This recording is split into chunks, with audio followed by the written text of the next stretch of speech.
Jamani, kuna kastori nimekasikia. Ana kastori siji nika ukweli. Eti wale jamaa wanaochokonoa wale. Kuna sehemu wamechokonoa. Alafu wale wavaa nguo fulani hivi za rangi fulani hivi wametimba maskani. Yaani kama movie nasikia. Yaani tembo kavamia sisimizi. Aise. Yaani wameingia ndani. Wamshika jamaa. Washika vizuri tu. Huwezi kuamini. Yaani wamechukua vitu vyao vyote vya kufanyia kazi. Wamekwada. Yaani hawana hata utani. Wakaona stosha tukiwafunga na kamba za migomba wa jamaa. Watatukimbia. Wakachukua pingu wakatiwa.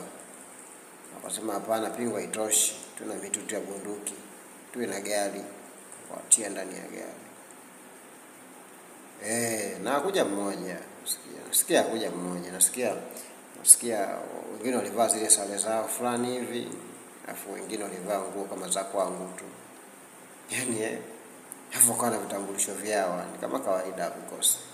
Yaani viwe fake viwe original haijalishi. Na wakawabeba wakaondoka nao. Ndio waliondoka naye. Alafu baada ya kuondoka naye sasa cha ajabu. Hao jamaa wao kukuchukua kwa sehemu lazima wakupeleke.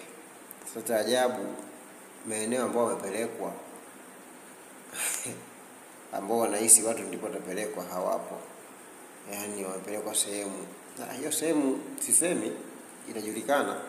Tuseme ijulikane. Tuseme tu ijulikane. Kwa mfano tuseme ijulikane. Hao jamaa sijui wako wapi. Hao jamaa yuko wapi? Ya safi, wamewatoa watu gizani wameleta kwenye mwanga. Sasa watu na sisi tulishatoa kwenye giza tu kwenye mwanga. Kama mbwai na iwe mbwai, tushajilipua watu hapa. Mmezingua vya kutosha. Na inawezekana sasa hivi mko hapo nje mnanisubiri ni post content yangu muingie ndani mnikamate. Nikamateni. Sisi mtakuja mmevaa suti tena. Dadeki. Hii ndio Tanzania. Mwenye akili ndo ataelewa.